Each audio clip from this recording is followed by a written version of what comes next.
Aquí, tengo que darle aquí. Aquí. Para empezar un poco, quiero hablar de a qué nos enfrentamos, ¿no? El fracaso renal agudo es algo que se describe ya en las antiguas civilizaciones, en Egipto y Grecia, pero el concepto moderno sale sobre el siglo XVIII con el término iscuria, que significa algo así como retención de orina o ausencia de la producción de orina. Morgagni, que fue uno de los padres de la anatomía patológica, describió la iscuria como de causa vesicalis, uretérica, uretralis y renalis. Posteriormente, en 1802, en las descripciones de Heberden sobre la iscuria renal aparecen unos datos, un relato muy bonito de lo que sería un paciente urémico, en el cual lo describe con extrema inquietud, estupor letárgico, sabor urinario en la boca. La mayoría se mueren al sexto o séptimo día y a pesar de un gran número de remedios que se intentaban en aquel entonces, el desenlace solía ser fatal en la mayoría de ellos. Numerosos términos surgieron sobre el fracaso renal agudo, describiendo pues, la misma entidad, y muchos de ellos fueron relacionados con los conflictos bélicos. En el mismo tiempo se desarrollaba la medición del aclaramiento de creatinina como marcador de la función del riñón. Esto es un poco incómodo. Posteriormente, en la segunda mitad del siglo XX, ya se empezaron a ver descripciones o definiciones sobre lo que era el fracaso renal agudo, muchas de ellas para ensayos. Si en ese momento hubiéramos preguntado a un nefrólogo qué era el fracaso renal agudo, te hubiera contestado, depende de en qué ensayo miremos que está descrito el fracaso renal agudo. Posteriormente ya salieron las definiciones de consenso con la Rifle y posteriormente la Akin, y finalmente ya la CADIGO, que es la definición que utilizamos hoy en día para decir que un paciente tiene fracaso renal agudo. Ahora no se mueve esto. Entonces, hasta ahora hemos hablado meramente de que funciona o no la máquina, es decir, hay o no hay un fracaso renal agudo, pero lo que nos interesa a nosotros es saber exactamente en qué punto está fallando nuestro riñón y por qué nuestro paciente tiene fracaso renal agudo. Y aquí tenemos un poco el esquema clásico que todo el mundo conoce de fracaso renal agudo prerrenal. A mí me gusta más llamarlo funcional porque aquí enclavaría también a los pacientes con congestión, a los pacientes con incremento de la presión intraabdominal, renal con los diferentes compartimentos que están afectados y posrenal. Y para empezar, vamos a ver un caso clínico. Es un varón de 77 años, hipertenso, dislipémico, en tratamiento con simvastatina y ramipril, que previamente no presentaba patología renal y 3 meses antes del cuadro actual tenía 1,4 de creatinina. A la exploración destacaba edema con fobia hasta rodillas, las constantes las tenéis ahí, en el electro destacaba únicamente una T picuda y en la analítica 14 de creatinina, 7,4 de potasio, una hemoglobina más o menos conservada, una acidosis metabólica y una ecografía renal con un riñón derecho de tamaño normal, un izquierdo con quistes parapiélicos sin evidencia de dilatación de la vía urinaria. Ya está. El paciente estaba en anuria completa, no tenemos ninguna muestra de orina ni nada para poder inferir más sobre el caso de este paciente. Entonces, ante hiperpotasemia grave en situación de anuria, se decidió sesión de hemodiálisis urgente. ¿Qué plan diagnóstico terapéutico proponéis? El paciente presenta diarrea, probablemente tenga infrafuncional, por lo que iniciaría fluidoterapia y monitorización de función renal. El cuadro del paciente muy impresionado obstructivo y solicitó TAC abdominopélvico con o sin contraste para valoración de vía urinaria y probablemente sea un fracaso agudo parenquimatoso a valorar vasculitis por edad del paciente, por lo que solicitaré estudio inmunológico para valorar inmunosupresión.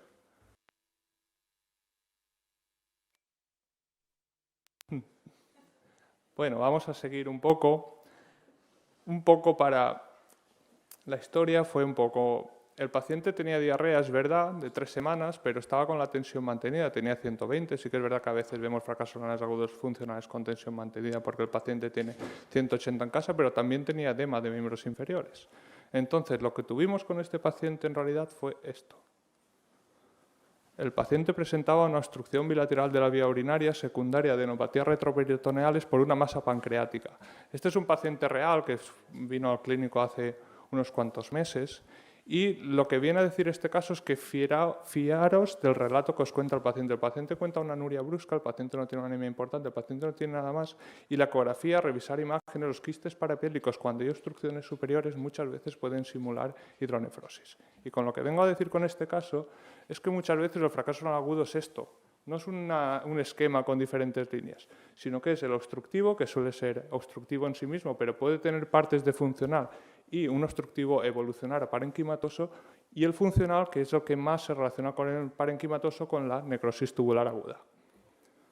Una vez ya comentado todo esto y visto que esto es un popurrí de cosas y que tenemos que ir viendo, vamos a hablar un poco de los recursos que disponemos para diagnosticar a nuestros pacientes y aportar pues, el mejor tratamiento que podamos hacer. Lo primero, siempre ver al paciente y hablar con él. No se nos tiene que olvidar hablar con él, preguntarle sobre los fármacos, preguntarle exactamente lo que le pasa y ver sus constantes. Es muy importante esto, ¿vale? Todo lo que se os ocurra puede ser importante y todo lo que el paciente os cuente puede ser relevante. Ahora os pregunto esto, segundo caso. Una mujer de 74 años traída por desorientación de 5 días, nos avisan por fracaso renal agudo con creatinina de 2 y pancitopenia con hemoglobina de 9, con tensión arterial mantenida. ¿Qué exploraciones solicitarías? El NPI era la prueba de antes. No es que nadie lo haya puesto. Y esto es un poco, exploraciones, me refiero a exploraciones en la bioquímica que vosotros creáis que hay que hacer en esta paciente. Ya la hemos hablado con ella, hemos hecho la historia, tiene la tensión bien. ¿Qué cosas le pediríais? Muy bien, enhorabuena en que tenga proteinograma, aptoglobina en urgencias.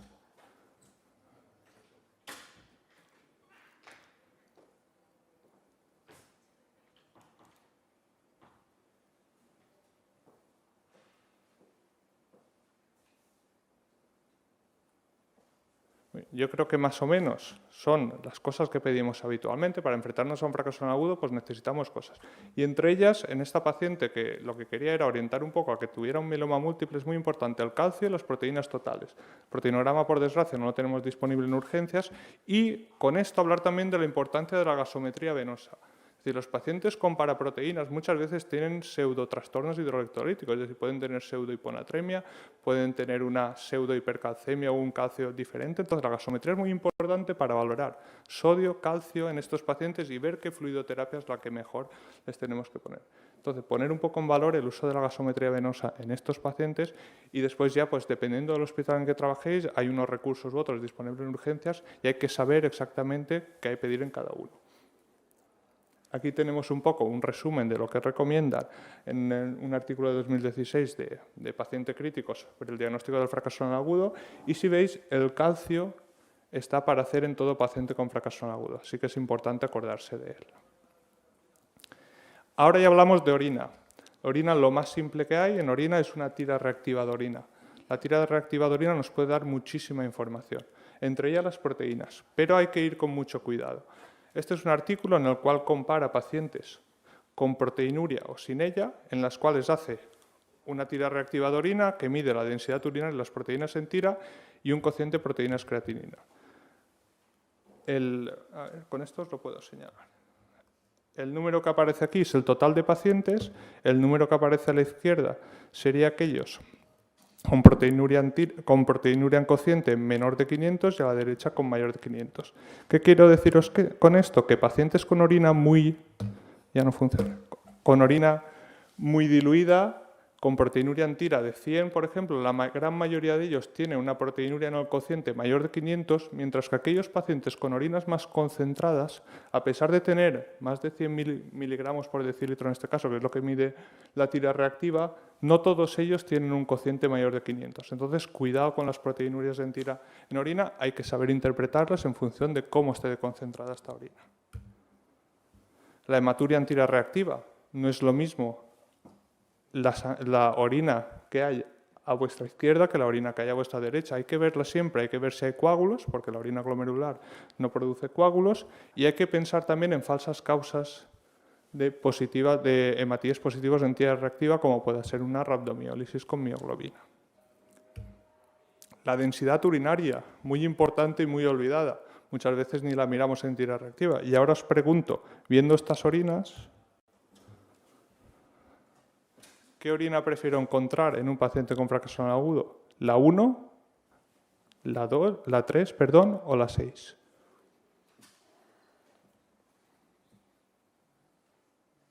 hay unanimidad, ¿no? Pues esto se mide en la densidad de Visum. Yo lo tengo claro, pero en la tira reactiva, sin ver al paciente, también me está aportando esta información. ¿Qué más cosas tenemos en orina? Pues tenemos los iones en orina, entre ellas el sodio urinario. El sodio urinario en situaciones que no son de oligouria refleja la cantidad de sodio corporal. En condiciones de oliguria, un sodio menor de 20 no indica que el paciente está prerrenal, sino que el paciente tiene un bajo volumen circulatorio efectivo. Es decir, yo puedo tener un paciente en insuficiencia cardíaca con un sodio urinario menor de 20. Lo que tengo que dar es diuréticos y no volumen. Y después hay que tener cuidado con determinadas circunstancias que también falsean este sodio urinario. Después, la excreción fraccional de sodio básicamente es lo mismo, pero ajustada por el sodio plasmático. Ahora hablaremos de sus limitaciones y la excreción fraccional de urea básicamente se desarrolló para los pacientes que estaban en tratamiento con diuréticos y presentaban ya por sí una excreción de sodio elevada. Entonces, en estos estudios se vio que la excreción fraccional de urea tampoco tiene una buena especificidad, entonces su uso pues, está bastante controvertido hoy en día en el diagnóstico del fracaso renal agudo. Salió un pro y cons del uso de la fracción excrecional de sodio, de los iones en orina, en pacientes, y aquí es donde vemos sus limitaciones, es decir, tiene una buena sensibilidad y especificidad en el global, pero cuando nos vamos a ver estudios en pacientes con enfermedad renal crónica, donde se validó la excreción fraccional de sodio, los pacientes tenían como mucho 1,4 de creatinina, vemos que su sensibilidad cae y la especificidad cae aún más, tanto en pacientes con enfermedad crónica como en pacientes en tratamiento con diuréticos, donde tampoco nos vale tanto la excreción fraccional de urea. Y además hay determinadas circunstancias donde se produce, o en situaciones en las cuales no hay una prerrenalidad, no hay un bajo volumen circulatorio efectivo, un sodio urinario bajo, como puede ser una glomerulonefritis aguda, en otras circunstancias en las cuales no hay necrosis tubular aguda, como es el uso de ISGLT2 muy extendido ahora, los pacientes tienen un sodio urinario elevado y otras circunstancias en las cuales sí que estoy prerrenal, pero no. Ahí tenéis la diapositiva. Ay, se me ha ido esta. Y aquí un poco lo que quiero deciros es que siempre hay que valorar, ver al paciente y pensar qué pruebas tengo. Y con eso hacer un diagnóstico. Es decir, no puedo basarme únicamente por los parámetros bioquímicos, por lo que veo, sino que hay que entender al paciente en todo su contexto y a partir de aquí pues, dar un determinado diagnóstico. Y para acabar un poco esto con todo el tema de iones en orina y pruebas en tira reactiva, os dejo esta tabla en las cuales nos muestran un poco los valores predictivos de los test que realizamos. Yo me he basado sobre todo en el valor predictivo positivo. Si os fijáis, la densidad urinaria mayor de 1020 tiene casi el mismo valor que sea positiva como la fracción excrecional de sodio. Y casi todos nos guiamos mucho por la fracción excrecional de sodio, mientras que la densidad, algo muy simple, tiene un valor predictivo positivo del 80%. ¿Vale? El resto, cuando nos vamos a necrosis tubular aguda, vemos que sobre todo tienen mucho valor predictivo negativo. Es decir, si aparecen es muy raro. Si no aparecen estos datos, perdón, es muy raro que yo tenga una necrosis tubular aguda. Ya pasamos al sedimento urinario. El sedimento urinario, pues todos los tenemos claro. En función de lo que se vea en el sedimento, pues puede que el paciente tenga un síndrome nefrítico si tiene cilindros hemáticos, un síndrome nefrótico si el paciente tiene cruces de Malta o cuerpos ovales grasos, y los cilindros hialinos, pues típicos de fracaso agudo, funcional. Y nada, una pincelada de biomarcadores. Los biomarcadores urinarios son útiles. Hoy en día no está estandarizado su uso, la mayoría no disponemos de ellos, pero son útiles sobre todo para el pronóstico. Tienen mucho más valor a nivel de pronóstico del fracaso renal agudo y de anticiparse a este que los marcadores urinarios hoy en día. Y ahora ya, ¿cómo nos enfrentamos a este fracaso renal agudo? La mayor parte de veces nos encontraremos al tener un paciente con un fracaso renal agudo funcional o prerrenal en el cual tengamos que iniciar una fluidoterapia. Es decir, intentar que este riñón deshidratado y al sol esté en su piscinita y con la botella llena de agua. Y ahora os pregunto, tenemos un paciente de 65 años sin antecedentes que tiene un fracaso agudo por diarrea de 2 días de evolución con creatinina 3,5, una tensión arterial un pelín bajita y una orina concentrada. ¿Qué fluidoterapia administro? Fisiológico 2 litros, fisiológico 3 litros, Ringer lactato 2,5 litros, glucosalino 2,5 litros.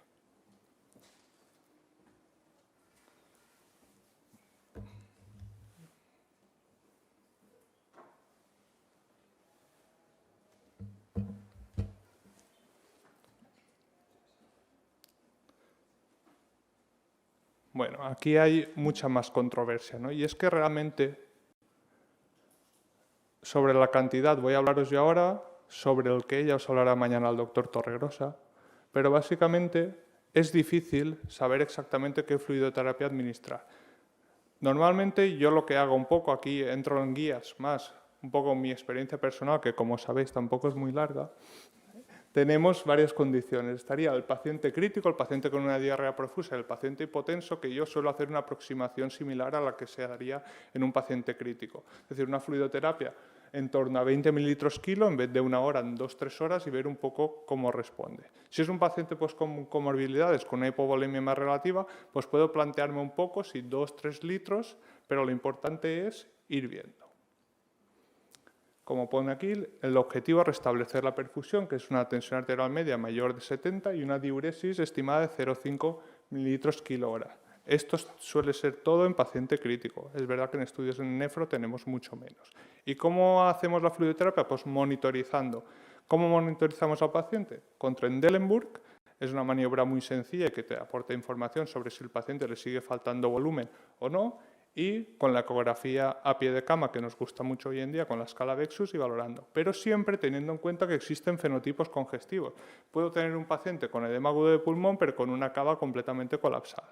Esto hay que tenerlo en cuenta y hay que valorar al paciente en todo su contexto, como siempre, no guiarse únicamente por lo que estamos viendo con la ecografía. Para evitar esto, es decir, hoy en día ya se sabe que es igual de malo estar sin volumen como es pasarse de él. Y esto se ha demostrado en los pacientes que eran el paradigma de la fluidoterapia intensiva. En el paciente crítico se ha visto que una fluidoterapia conservadora, después de darle el bolo inicial de 20 mililitros kilo hora, no aumentaba el flujo urinario, no aumentaba la diuresis, y en el paciente con pancreatitis aguda, el tratamiento con fluidoterapia intensiva no mejoraba los outcomes y además se producía mayor sobrecarga de volumen en los pacientes.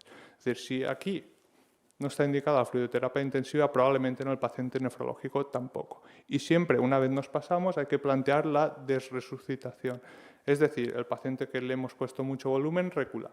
¿Cómo reculamos? Siempre por pasos. El primer paso va a ser mirar qué lleva el paciente. No voy a ponerle Seguril a un paciente que lleva 3 litros. Primero voy a bajar las perfusiones. Después voy a empezar con los diuréticos y para finalizar ya cuando no tenga más remedio, pues la diálisis, que es lo que nos queda siempre.